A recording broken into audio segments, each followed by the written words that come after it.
Republican strategist and MSNBC political analyst Susan Del Percio, and the host of the podcast Woke AF and co-host of Democracy-ish, Danielle Moody. Just entertain me, Danielle, if you would, for a moment, and give me a reaction of what you've been seeing on your feed so far from CPAC. I just want to hear. I just think that it is a glorified, well-funded hate rally.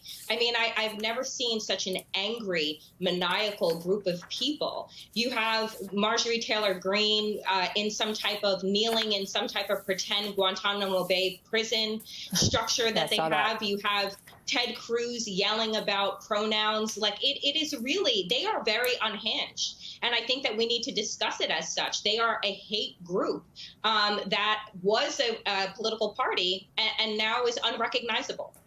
Okay. So with that, let's pivot to some of the wins the Democrats are seeing this week, right? And I think the conversation surrounding what we're seeing and the wins that are to come when it comes to this major spending bill is how are they going to harness all of this energy, right, and ride it out all the way through November. And with that, Susan, I'm going to go to you, right, as we're watching what's taking place in the Senate floor here amidst kind of this vote and the hopefully of the passage of the spending bill over the next 24 hours or so, the changes somewhat that Kyrsten Sinema was able to make, harnessing the power that she has right now, along with Joe Manchin coming on board because he was one of the architects of this thing. What do you make of where they're at and how they ride this out? Well, right now, they're in a great place. They're getting something done for the American public. It shows that government can work. Now, in this case, it shows it's working without Republicans, which is bad news for the Republicans.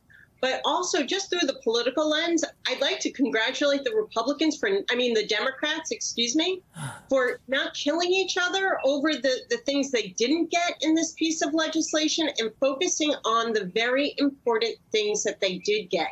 Things that the American people will be able to see in a few months down the road as they go to vote. And that is what's key, is prices being much more reasonable on prescription drugs. Well, gas prices continue to go down, and people feel that we're moving in the right direction.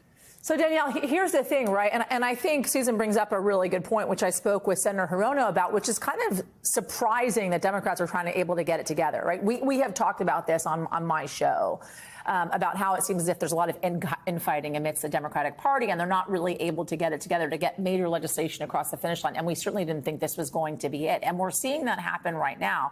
There is still, though, the question of the economy. They had this phenomenal jobs report coming out yesterday, right? 500,000 plus jobs added. You got 3.5%. Unemployment rate, but you're still looking at sky high inflation. Wage growth is nowhere near where it needs to be when it comes to inflation as well. Even Jason Furman himself, Obama's former top economic advisor, tweeting this. Overall, I've thought the consensus was over worried about recession, under worried about inflation. This report is consistent with that. It's nice to see this many jobs added, but it's scary about what it means for the size of the adjustment we may have coming, not the sweet spot. How do you message this economy and where we're at, right? It's a tough spot for the Biden administration, right? Considering the positives, but then also the negatives that so many people are feeling at home right now when it comes to inflation.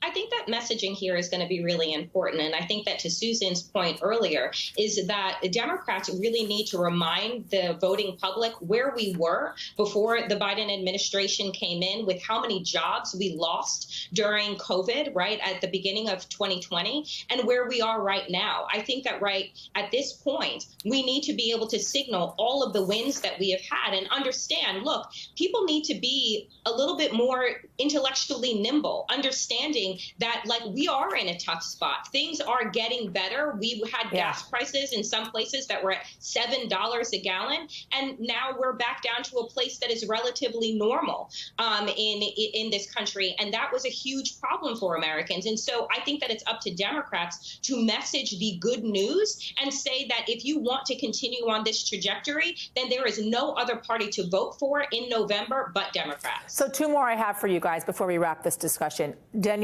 one is to you, right? Whenever I'm out and about amidst kind of these protests, wherever it is those protests are happening, a lot of, especially the young women that I'm speaking to, and especially young women of color, right?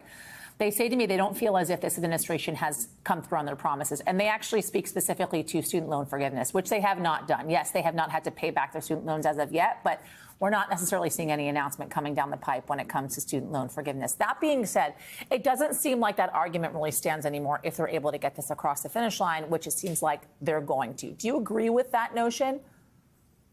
I agree with the fact that, look, young people in this country, Generation Z, is facing a world that other generations did not have to face, right? They're facing a climate crisis. They don't have access to abortion in a majority of the states, right? They are facing student loan debt that is astronomical. You shouldn't incur a six-figure debt just trying to get an education to better yourself and get a better job. And so, again, I think that this comes back to the messaging of what this administration is doing and will do, and the alternative, again, like I said earlier, is a violent cult that doesn't believe in elections or democracy. Yeah. And so we need to make that case clear. So, Susan, last one to you. When you're looking at the president's polling numbers, it's not great, right? And of course, after this major week, maybe there will be an uptick in that. But NBC reporting this. Many contributors, big money bundlers, would prefer a different nominee in 2024, but are sticking with Biden primarily because they believe he is the party's strongest contender against former President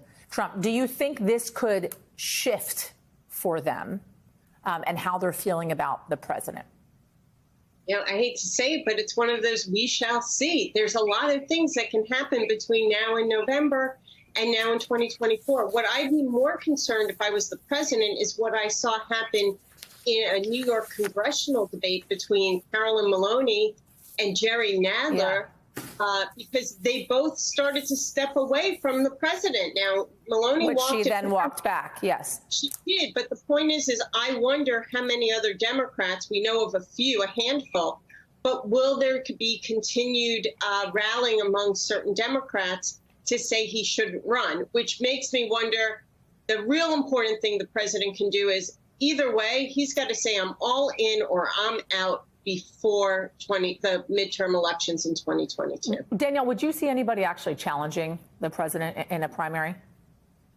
I mean, I pray that we don't see that, right? If Joe Biden decides that he is going to, run in 2024, then I want the entire party to back him, right? I do not think that we are in a climate right now where it makes good sense for there to be a challenger, because all we're going to do is divide the Democratic Party further and then allow for the Republican Party, which we know does not believe in democracy, to take the helm. And we cannot afford that in this country. Susan, Danielle, as always, ladies, it's great to see you. Thank you.